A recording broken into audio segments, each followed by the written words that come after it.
uh, this was a hard one to write for. This is rental car hell.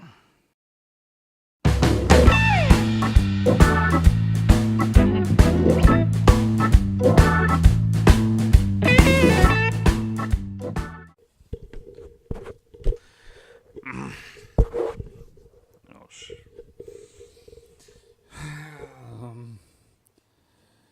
All right. I've officially driven a car that's given me writer's block.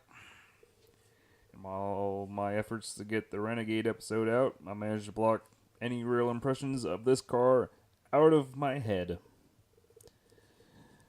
The current Honda Civic is just so good, and that's what makes the latest Corolla just so disappointing.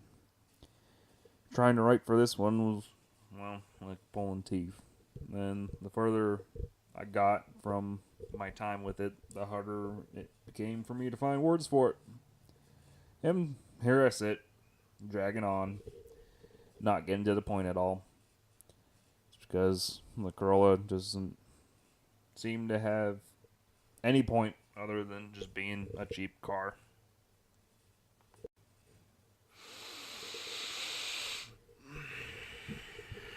Well, the Toyota Corolla is Toyota's compact offering and one of its oldest nameplates. Because of its longevity, as well as the Corolla's reputation for being cheap and reliable, it has become one of the best-selling cars of all time. No matter what part of the world you're in, the streets will be littered with Corollas of some kind. It's the de facto cheap car, and people know what they're getting into with the new or slightly used one. They know it won't give them trouble, and it'll serve them well until they eventually get bored of it. 2017 saw an update to the 11th generation of Corolla, known outside of Japan as the E170 model. There are little changes from market to market other than updated fascias, so us uncultured Americans aren't really missing out on the quote-unquote best one. Up front, the Corolla received a facelift that looked like its older Camry brother, but it's only skin deep. And boy, that skin is thin. This is plastic hell up here. Not shown, but for shits and giggles, I usually pulled the front fascia off due the cheap plastic clips holding everything together. Cheap car is cheap.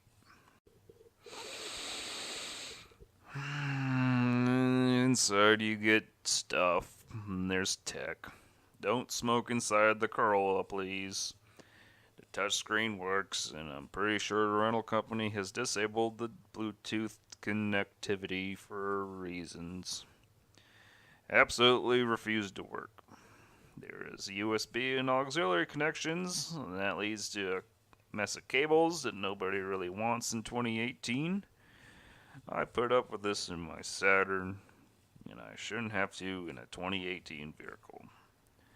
The interior plastics are cheap. The center stack is a single piece of glass that ends up looking like crap as soon as you touched it due to fingerprints. Everything's part spin Toyota.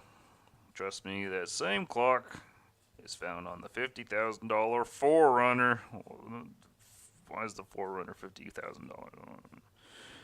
And this is an abnormal amount of cup holders, as I demonstrate here by bottles of Lipton iced tea and cucumbers.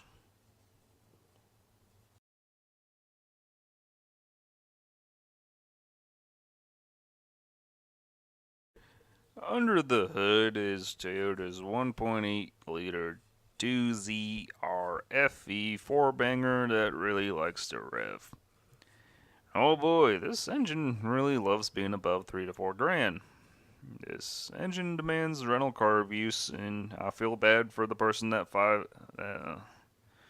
shipping over words, I don't really care. Buys this off the rental fleet when the car hits 50,000 miles. Toyota's VVTi, that's variable valve timing. That system works great. Alright, so the engine's decent. Let's go ahead and hook it up to a 4-speed automatic. in 2018. Why, Toyota? Why? Higher models either get a 6-speed manual, which I imagine brings out the joy in this little engine, or a CVT. But this is a rental car, so no fun for anybody. Ride quality is It's a small car that's tossable, the steering isn't offensive. It's fine for the 2,000-mile road trip I took it on. It'll break traction on fast corners, so I had a lot of fun on and off and on ramps. It's a rental car, so it definitely drove it a lot harder than my personal car. Other than that, meh. Active cruise control, or radar as Toyota likes to call it, works great. As until you have to reset the following distance every single time. So essentially starting from scratch. And that's a joy. It does remember. It may be hard setting buried deep in the infotainment stack, but one, I'm an idiot, and two, I wasn't going to dig too deeply into something I didn't really care for. So, the Toyota Corolla is just a car, and that makes me sad. I sing the high praises of the current Civic for good reason. Honda's constantly trying to set the bar with its small cars, and this filling out lineups effort hurt its reputation in the late 2000s. The Corolla does not aim for the bar, it just checks boxes. And maybe that's why the Corolla doesn't have the rabid following the Civic or even Honda as a whole has. Who gets excited for a checked boxes car?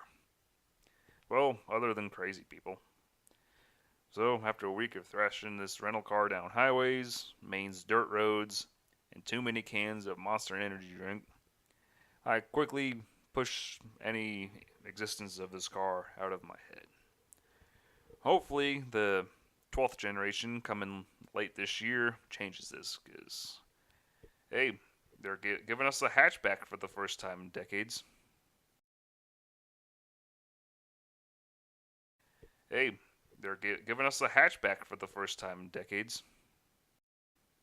Well, guys, sorry for the wait on this one. I called this road trip rental car hell for a very good reason. Work got busy, and well, I simply forgot about this car. It just does that to you, and then it became literal rental car hell trying to remember what the hell sort of impact this car left on me. Anyways, like, comment, share, subscribe, whatever floats your goat. You have a car in the Lake Norman, North Carolina area you want to see on the show, be sure to hit the channel's Facebook page. That'll be the easiest way to get a hold of me. Check out the podcast that has cluttered up the channel, where I ramble on about the past week's racing events. And if sitting in front of a screen and listening to me for an hour is too much of a hassle, the podcast is on iTunes and Shout Engine. Please check it out there. Anyways, enough of the rambling, and it's time to completely forget about the Toyota Corolla.